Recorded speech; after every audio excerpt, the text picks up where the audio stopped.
Good morning student.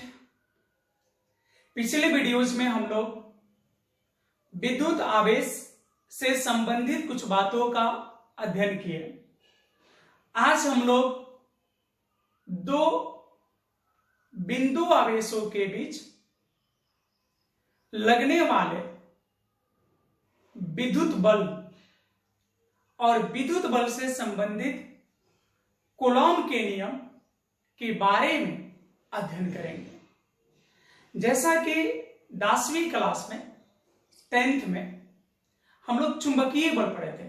जैसे दो चुंबकीय ध्रुवों के बीच आकर्षण या प्रतिकर्षण बल लगता था जिसे चुंबकीय बल कहते हैं। ठीक उसी प्रकार दो बिंदु आवेशों के बीच लगने वाले आकर्षण या प्रतिकर्षण बल को विद्युत बल कहते हैं। यानी विद्युत बल किसे कहते हैं? What is electric force? विद्युत बल क्या है या विद्युत बल से आप क्या समझते हैं? दो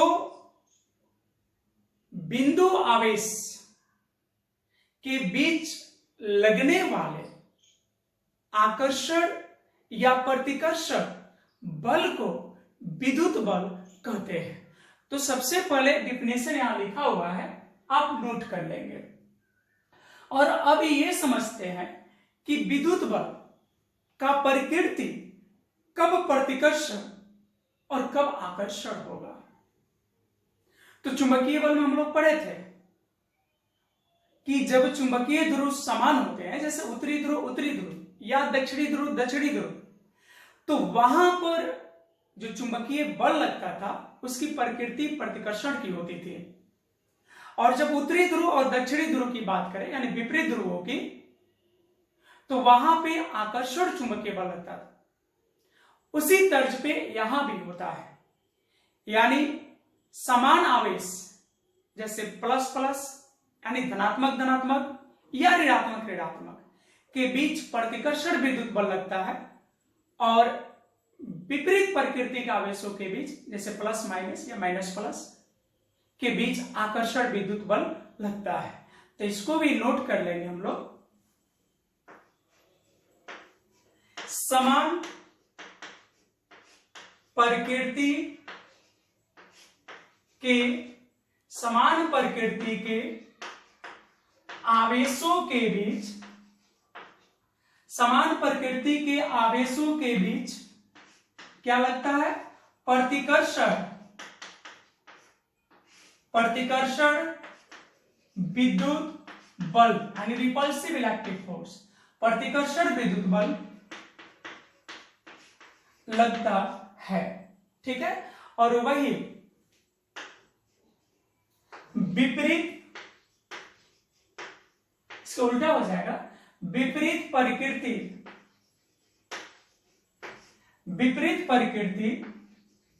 के आवेशों के बीच कैसा लगेगा? विपरीत प्रकृति के आवेशों के बीच क्या हो जाएगा? बोलिए। आकर्षण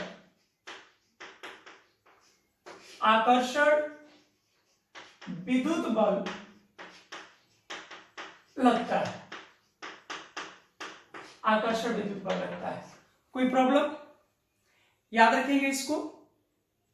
यानी जब समान प्रकृति का आवेश होंगे, जैसे जब दोनों धनात्मक होंगे या जब दोनों ऋणात्मक होंगे, तो उनके बीच कैसा बल लगेगा? प्रतिकर्षण। और जब एक प्लस और एक माइनस होगा, यानी एक धनात्मक और दूसरा ऋणात्मक होगा, तो उनके बीच कैसे बल लगेंगे? आकर्षण विद्युत बल।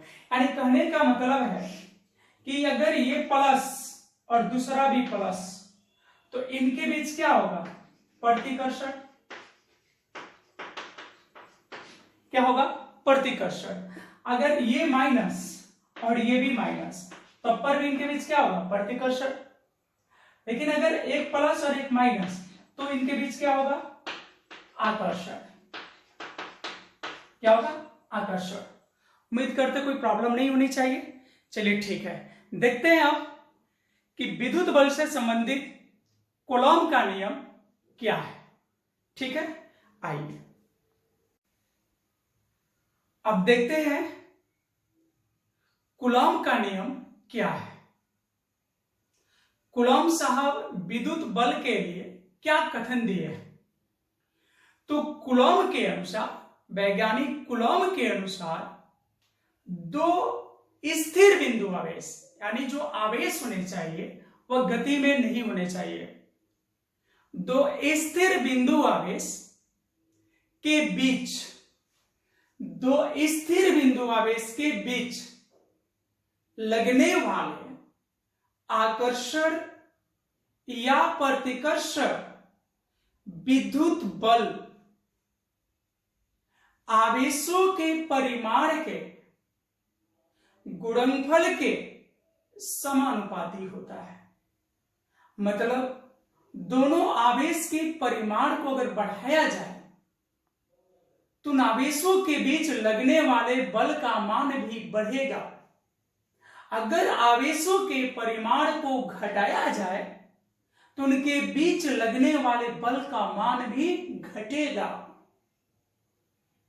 और इसके साथ ही एक कथन और थी, और ये था कि जो विद्युत बल है वह दोनों आवेशों के बीच की दूरी के वर्ग के व्युत्क्रमानुपाती होता है। दोनों आवेशों के बीच की दूरी के वर्ग के व्युत्क्रमानुपाती, यानी समानुपाती नहीं, व्युत्क्रमानुपाती होता है। यानी कहने का मतलब है कि अगर आवेशों के बीच की दूरी को बढ़ाएंगे तो उनके बीच लगने वाले बल का मान क्या होगा? कम होगा। आइए कथन को नोट करते हैं। यानी कूलॉम का नियम, कूलॉम के अनुसार दो स्थिर बिंदु आवेशों के बीच लगने वाले आकर्षण या प्रतिकर्षण विद्युत बल आवेशों के परिमाण के गुणनफल के समानुपाती होता है ना, समानुपाती होता है, तथा उनके बीच की दूरी के वर्ग के व्युत्क्रमानुपाती होता है। ऐसा ही कुछ रूल गुरुत्वाकर्षण के नियम में भी था, सेम कथन था। यहां आवेशों के परिमाण की जगह वहां वस्तुओं का द्रव्यमान था, बाकी कथन सेम थे। तो आइए इसको देखते हैं। मान लेते हैं कि दो बिंदु आवेश, एक है Q1, एक क्या है Q1 और दूसरा है Q2। कितने बिंदु आवेश हो गए? Q1 और Q2, और दोनों रुका हुआ है यानी विरामावस्था में, तभी स्थिर आवेश लेंगे। और दोनों के बीच की दूरी हम मान लेते हैं कितना है? R। कितना मान लिए? R ले लिए। तो इस कथन में कहा है, यानी इसको हम लिख सकते हैं अर्थात। तो कूलॉम साहब का कथन क्या कहता है कि दो आवेशों के बीच लगने वाला विद्युत बल, सपोज दैट विद्युत बल क्या है? F। विद्युत बल F आवेशों के परिमाण के, आवेशों के परिमाण के, आवेशों के परिमाण के, तो मॉड ले लेते हैं। परिमाण के लिए क्या लेते हैं हम लोग? मॉड। एक आवेश नहीं, दोनों आवेश। तो आवेशों के परिमाण के, दोनों का हम परिमाण ले लें, आवेशों के परिमाण के गुणनफल के समानुपाती होता है। हो गया। और इसको मान लेते हैं 1 नंबर, संबंध नंबर 1, रिलेशन नंबर 1। और साथ में क्या है? तथा क्या है? तथा विद्युत बल जो लग रहा है दोनों आवेश के बीच, वह उनके बीच की दूरी के, बीच का दूरी क्या है? R। बीच की दूरी के वर्ग के, बीच की दूरी के वर्ग के क्या होता है? व्युत्क्रमानुपाती। तो हो जाएगा यहां से संबंध F समानुपाती 1/r²। और इसको मान लेंगे रिलेशन नंबर 2। क्या मान लेंगे? Relation number 2। आप देखते हैं आगे, दोनों संबंध को सम्मिलित करते हैं। अब क्या करेंगे? दोनों संबंध को सम्मिलित करने पर तो हो जाएगा दोनों संबंध, दोनों संबंध को सम्मिलित करने पर, दोनों संबंध को क्या करने पर? सम्मिलित करने पर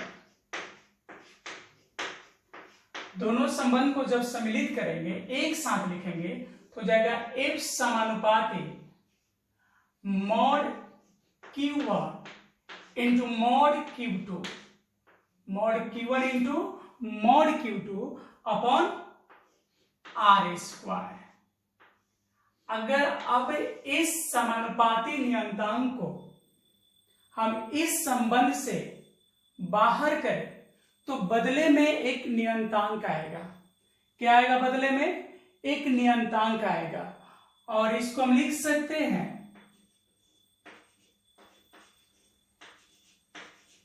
F इजिकल टू कापा। क्या लिखेंगे?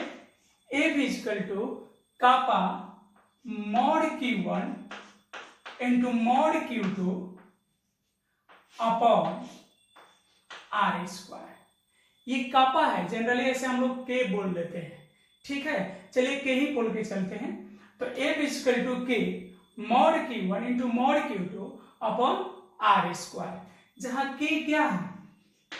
जहां के क्या है?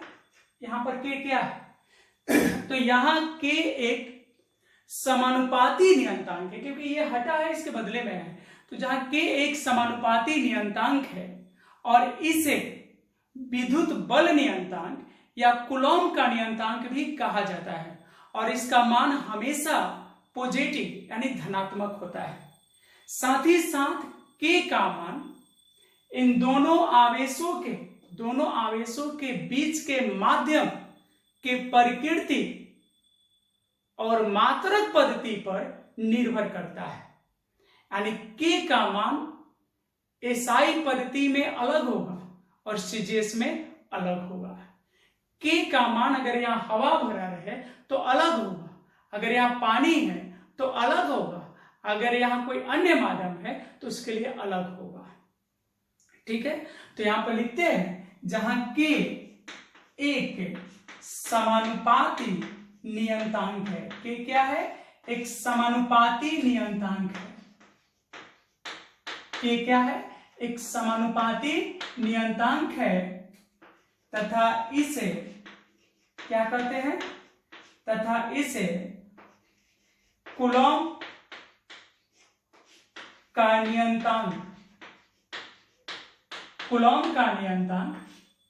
या विद्युत बल नियतांक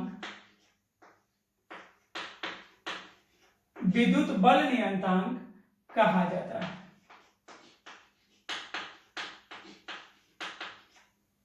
विद्युत बल नियतांक कहा जाता है, ठीक है। आइए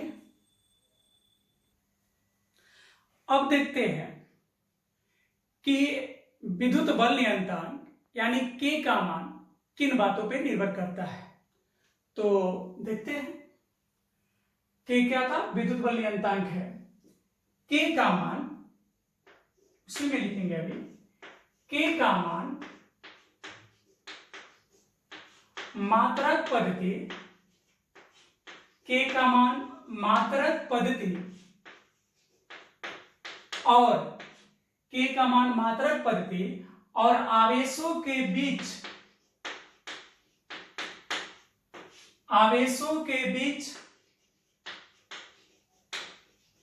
स्थित माध्यम के प्रकृति पर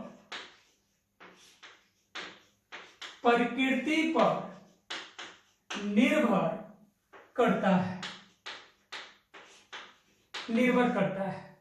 मतलब एसआई के लिए के का मान अलग होगा, और इसमें अगर माध्यम बदले तो के का मान बदलने लगेगा। यानी माध्यम के प्रकृति पर भी निर्भर करेगा और मात्रक पद्धति पर भी निर्भर करेगा। तो आइए देखते हैं एसआई पद्धति के लिए। अगर मान लीजिए कि मात्रक पद्धति एसआई है, एसआई मात्रक पद्धति में कि बराबर होता है 1/4 पाई 1/4 pi epsilon, 1/4 pi epsilon, 1/4 pi epsilon होता है। ठीक है, जहां एप्सिलॉन ऐसे ई जैसा होता है, इसको क्या पढ़ते हैं, एप्सिलॉन। जहां एप्सिलॉन क्या है, जहां एप्सिलॉन माध्यम की निरपेक्ष विद्युतशीलता है। माध्यम की क्या है, निरपेक्ष विद्युतशीलता। अब विद्युतशीलता क्या है, तो इसको हम लोग देखेंगे कैपेसिटर में। विद्युतशीलता, परावैद्युतांक, ये सब कहां देखेंगे, कैपेसिटर में। थोड़ा बहुत इसमें बताएंगे आगे। तो एप्सिलॉन क्या है, माध्यम की निरपेक्ष विद्युतशीलता है। ठीक है, माध्यम की क्या है, निरपेक्ष विद्युतशीलता है। और एप्सिलॉन बराबर होता है epsilon not into epsilon R होता है। अब इसमें है कि एप्सिलॉन नॉट क्या है, तो एप्सिलॉन नॉट है निर्वात या हवा के विद्युतशीलता, और एप्सिलॉन आर क्या है, जो दोनों के बीच में माध्यम रहेगा उसकी आपेक्षिक विद्युतशीलता। क्या है, उसकी आपेक्षिक विद्युतशीलता। यानी माध्यम की निरपेक्ष विद्युतशीलता निर्वात या हवा की विद्युतशीलता और माध्यम की आपेक्षिक विद्युतशीलता के गुणनफल के बराबर होता है। 2 नंबर में कभी कभी पूछता है निरपेक्ष विद्युतशीलता या आपेक्षिक विद्युतशीलता, तो यहां से लैंग्वेज बना लेंगे। ठीक है, अब इसको जब F बराबर K mod Q1 into mod Q2 upon R square में जब K का मान रखते हैं तो क्या होगा, देखते हैं। तो बोलिए क्या होना चाहिए, क्या होना चाहिए, तो हो जाएगा F इक्वल टू, और यहां क्या था उसके बाद K, तो K का तो मान रखेंगे, तो F इक्वल टू क्या हो जाएगा 1/4 pi epsilon not epsilon R mod Q1 into mod Q2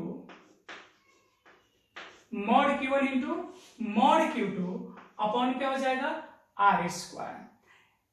पिछले जो सूत्र था उसमें था F बराबर K mod Q1 into mod Q2 upon R square, तो उसमें K का मान रख दिया हम लोग एसआई मात्रक पत्ती के लिए 1/4 pi epsilon not epsilon R. ठीक है, तो यहां से एक फॉर्मूला हुआ किस पद्धति में, एसआई पद्धति में। ये किस पद्धति में है, एसआई पद्धति में है। कब, जब यहां पर कोई भी माध्यम हो, इन आवेशों के बीच में कोई भी माध्यम भरा हो, उसके लिए जनरल फॉर्मूला हुआ। ठीक है, इसमें क्या है, जहां एप्सिलॉन नॉट निर्वात या हवा के निरपेक्ष विद्युतशीलता है।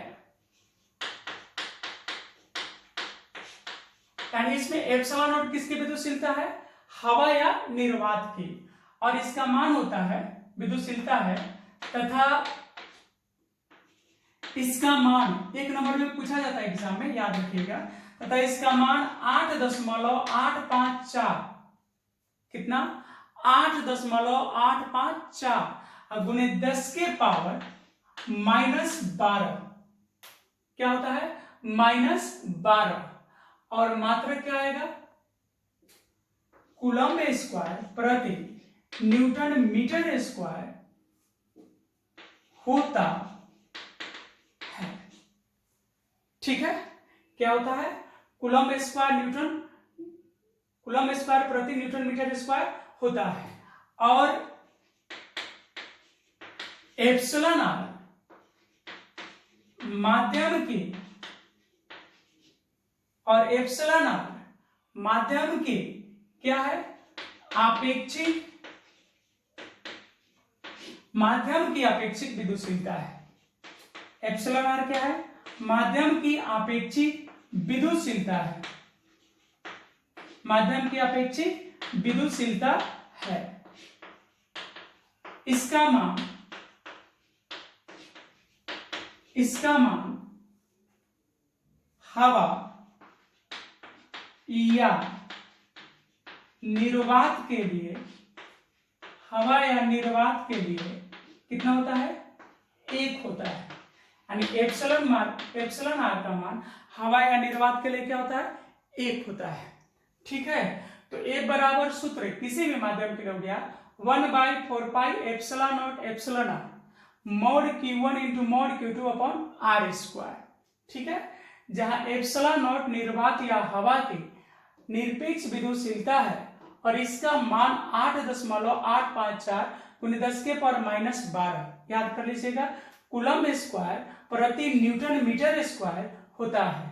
और एप्सिलॉन आर माध्यम की अपेक्षित विद्युतशीलता है और इसका मान हवा या निर्वात के लिए 1 होता है। तो देखेंगे हम लोग कि हवा या निर्वात के लिए विद्युत बल यानी F का सूत्र क्या होगा। हवा या निर्वात के लिए अब विद्युत बल का सूत्र हो जाएगा F = 1/4 pi epsilon not, 1/4 pi epsilon not mod Q1 into mod Q2 बटा में आर स्क्वायर। ठीक है, F बराबर सूत्र क्या हो जाएगा, तो ये किसके लिए है, एसआई में है, एसआई पद्धति में ही है, लेकिन ये किसके लिए है, हवा या निर्वात के लिए। तो ये अगर इनके बीच में हवा हो या कोई माध्यम ना हो यानी निर्वात हो तब इस सूत्र का यूज होगा। क्या सूत्र आ गया, A बराबर 1/4 pi epsilon not mod Q1 into mod Q2 बटा में आर स्क्वायर। तो आपके मन में एक प्रश्न चल सकता है कि सर इसमें अब एप्सिलॉन आर नहीं है, क्या हुआ एप्सिलॉन आर। तो आप पीछे अभी थोड़ा सा बैक जाएंगे तो देखेंगे हमने बोला है कि एप्सिलॉन आर किसी माध्यम की यानी जो दोनों आवेशों के बीच में कोई माध्यम भरा रहता है उसकी अपेक्षिक विद्युतशीलता है और उसका मान हवा के लिए कितना होता है, 1, निर्वात के लिए कितना होता है, 1। तो जब इसमें 1 से गुना करेंगे तो फिर तो यही होगा। अभी भी मेरा कंप्लीट नहीं हुआ कूलम का नियम। अब जब न्यूमेरिकल बनाएंगे तो फिर इसमें अब एप्सिलॉन नॉट का मान रखिए, पाई का मान रखिए, तो थोड़ा सा लेंदी होगा। तो इस टोटल को भी एक नियतांक मान के चलेंगे। ठीक है, और ये एसआई मात्रक पद्धति में हवा के लिए के का मान हो जाता है क्योंकि एप्सिलॉन आर 1 हो गया इसका।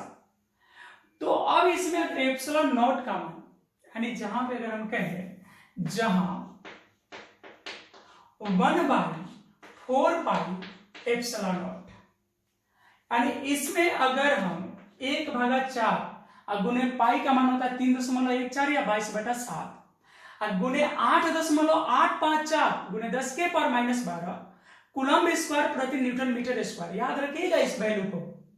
देखिए जब भी हम लोग क्लास चेंज करते तो बहुत सारी चीजें याद करनी पड़ती है। फिलहाल यहाँ आपको कुछ नियतांक आ रहे हैं उसको आपको याद करना पड़ेगा तभी आगे आसान होगा। जैसे यहाँ एप्सिलॉन नॉट है तो एप्सिलॉन नॉट का मान 8.854 गुने 10⁻⁻12 कैसे होगा, दिमाग इस पे नहीं लगाना है, इसको नियतांक मानकर इसको याद करना है। इसको नियतांक मान लेना है और इसको क्या करेंगे हम लोग, याद करेंगे। ठीक है, तो अगर इसमें मान रख के इसको सॉल्व करें तो आता है 8.98775।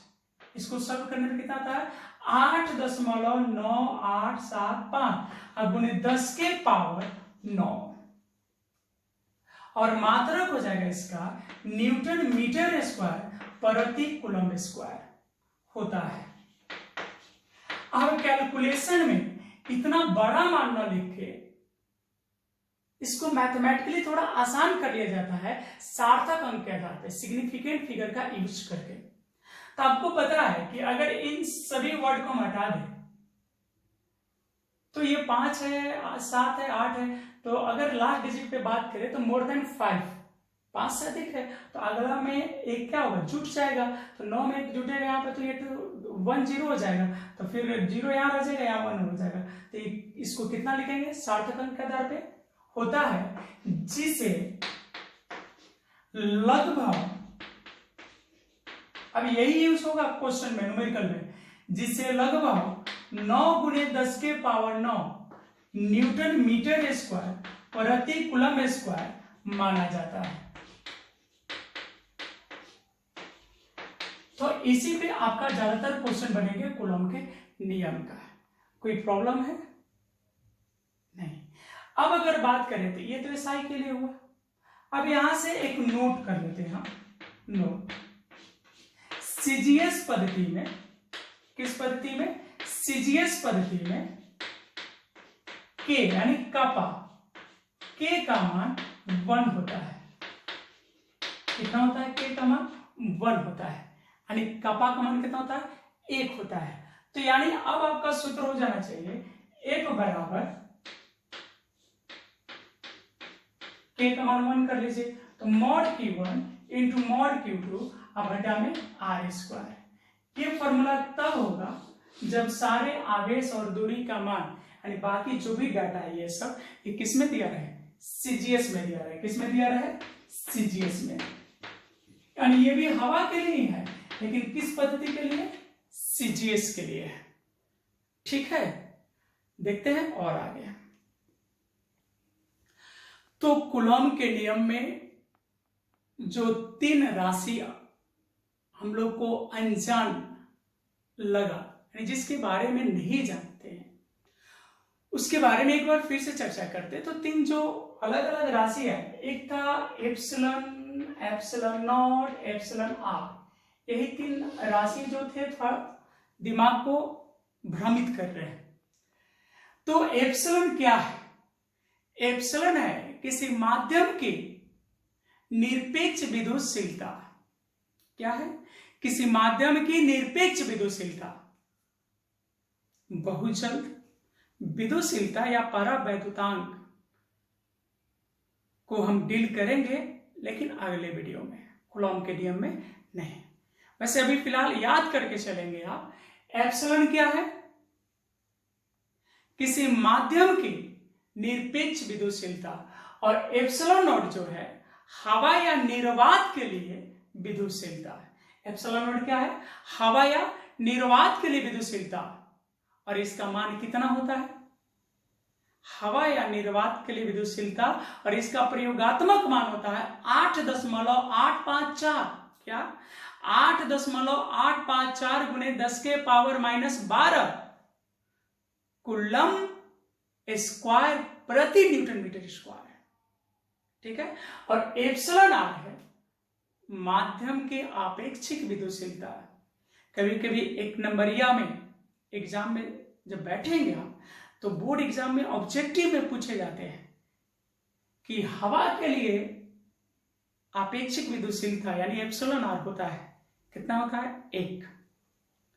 धातु के लिए पूछता है अनंत, अधातु के लिए उल्टा 0, जल के लिए तो कहीं देता है 80, कहीं देता है 81। तो देखना होगा कि आपके क्वेश्चन में दोनों में कौन सा दिया है। प्रश्न फिर उठता है कि अगर सर दोनों दिया रहे हैं, तो ऐसा तो नहीं है कि हम बोलेंगे कि 80 ही मार देंगे या 81 मार देंगे। अब वहां पे तो डाउट बनेंगे। तो जब भी क्वेश्चन में जब 2 आंसर होते हैं और डाउट बनते हैं, तो 2 चीजें ध्यान देती है कि पाला की प्रोबेबिलिटी ज्यादा किसको देता है। तो अधिकतर बुक देते हैं 81। ठीक है, और जब ये भी डाउट हो जाए तो देखिएगा पहले कौन दिया है उसको मारेंगे। ठीक है, तो जनरली 81 ही मान के चलते हम लोग। ठीक है, कोई कोई बुक जो है जो 80 दे देता है। तो यहां पर देखते हैं, लिख देते हैं एप्सिलॉन आर का मान, एप्सिलॉन आर का मान। इसको याद कर लीजिएगा आप लोग। हवा के लिए एप्सिलॉन आर कितना होता है, लगभग 1, या निर्वात के लिए भी 1 ही लेते हैं, वही करना चाहिए, चलो अलग कर देते हैं। निर्वात के लिए तो हवा या निर्वात के लिए एप्सिलॉन आर का मान कितना होता है, 1। जल के लिए कितना होता है, 81। और धातु के लिए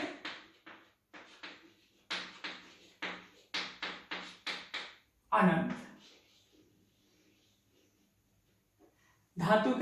अनंत। और यही मुख्य है, ठीक है। तो यहां से एक चीज आप देखेंगे कि जो भी हम मान लिख रहे हैं वह 1 से अधिक है। तो याद रखिएगा, हवा को छोड़ के और किसी भी माध्यम के लिए एप्सिलॉन आर का मान 1 से अधिक होता है, 1 से अधिक होता है। तो आज कूलॉम के नियम में इतना ही।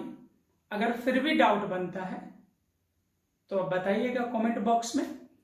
मेरे अनुसार अगर कहिए तो कुछ चीजों को तो याद करनी पड़ेगी, और उसके बाद अगर आप नोट कर लेते हैं और 2 बार इसको स्टडी करते हैं, 2 बार इसको देखते हैं, तो मुझे पूरी उम्मीद है कि आपको समझ में आ जाएगा।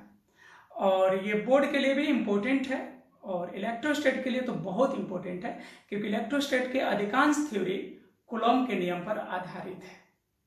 चलिए ठीक है, धन्यवाद, और मिलते हैं आपसे अगले वीडियो में कूलॉम के नियम से संबंधित कुछ प्रॉब्लम, क्वेश्चन को लेकर, कुछ प्रश्न को लेकर और इससे जुड़ी कुछ बातों को लेकर। तब तक अपना ख्याल रखिए, स्टडी करते रहिए। धन्यवाद।